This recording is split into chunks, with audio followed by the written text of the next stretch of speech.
There's Elliott prepared.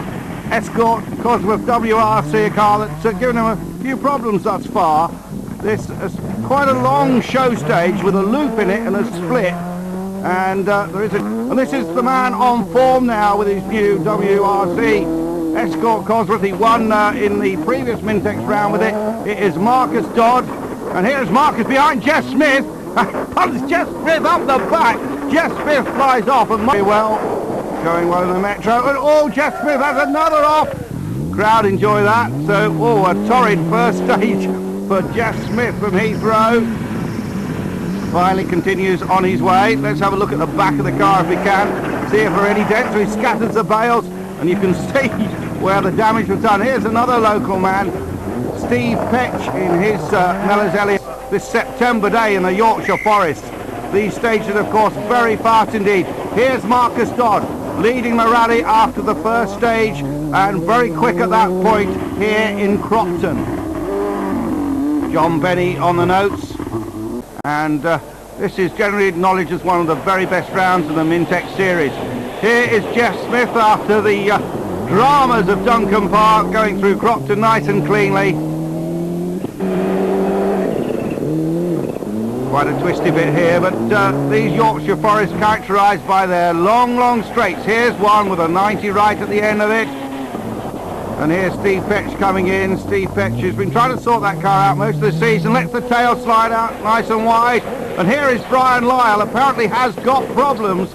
Was seen stopped on the road section between Duncan Park and Crompton. Number 16, Guy Robinson, been running well in the championship, up in the top 10 of the point scorers. Guy Robinson, good steady runner with his venerable Escort now. It just shows how fast the forests are. There's Nick Foster, another top Group N runner. Obviously with a bit of a problem, he's got his hazard warning lights going there. And Mallet Nicol in a similar Escort Group N. That car doesn't seem to be on all four cylinders and is also very sideways and up the bank. Mallet Nicol, who comes down from Scotland for all these rounds, and keep it going forward, Mallet. Taking the Ford car title last year.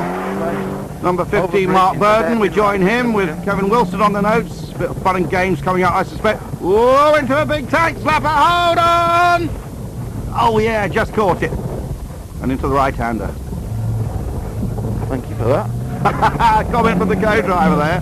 30 left, into 30 right, keep right. Yeah, it's a car off on the left, look.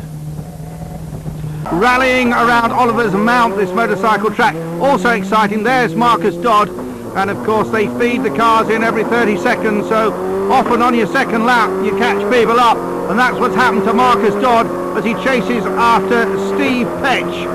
And he really wants to find a way past Steve Petch. Dodd leading this rally by about 26 seconds after the Dalby stage. Just listen to the sound of that gearbox, that X-Trax box, as he goes down and up the gears, sequential of course. Oh, and I think he just clipped the curb there as well. John Benny on the notes, but Marcus knows his way around here. And it's exciting stuff this, and he really wants to try and find a way past Steve Petch. You see, it is quite a bit misty. But Dodd, the leader of the rally. Steve Petch lying in 5th place. And they're going to go through the chicane.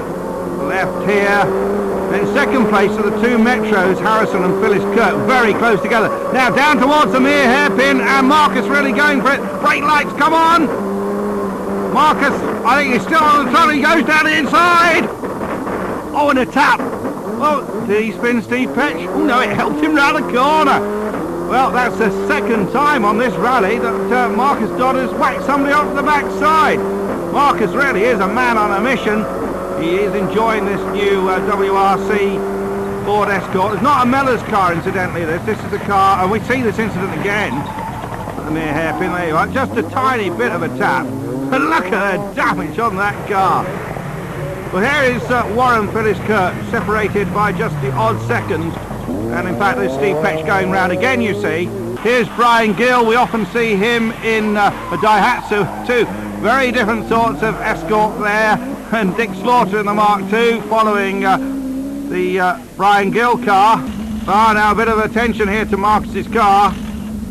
Well, if I'd wanted to go circuit racing, I'd have gone circuit racing. I don't work well in a crowd, and when people don't get out of my way, I tend to push them out of the way. And unfortunately, all the damage that we've done today has been other people. The first one was Jeff Smith, as you know, and then the second one was Steve Petch. So what exactly happened then with these two? Well, Jeff, I didn't think had seen us, so I was just right up behind him, waiting for him to make a mistake. But unfortunately, he had seen us, and he stood hard on the brakes in the middle of a straight as I was still accelerating. So we sort of punted into the back of him, and then Steve, I gave him the whole lap to let us past, and then he wouldn't let us pass, so I tried to get past him at the hairpin, and he just shut the door on us, which came across on the front wing. But other than that, it's going quite well. The story is it's still ongoing, isn't it? I think we're lying about fourth at the moment, and Marcus is going particularly well. Whether we can catch him is very, very doubtful, but we've got Martin Harrison's 4 seconds in front of us, and Warren's I think another 13 in front of there. And we've got a 20 miler in Langdale, so we've got everything to go for really now. You had a bit of a connection with Marcus Dodd, did you, on Mollywood Mount there? Absolutely spot on. He tapped us coming into the mere hairpin, set us up absolutely perfectly, and got round the corner, no problems at all. Yeah, we're quite pleased with Marcus for that. He's got a different interpretation of the incident. Absolutely, he said I held him up, but then again, you've got to keep your line, haven't you? Brian Lyle retired a long time ago. Andy Burton also out of this event. And all that has moved this man, Steve Petch, up the field. Really coming to terms now with this World Rally car. Remember that Steve Petch, Ian Gwynn, another retirement. Marcus Dodd sliding out wide. Guy Robinson dropped out on special stage 5. So some of the bigger names all going out. And just look at the state of Marcus's car. But really piling on the pressure here in Staindale. Taking time out of his pursuers.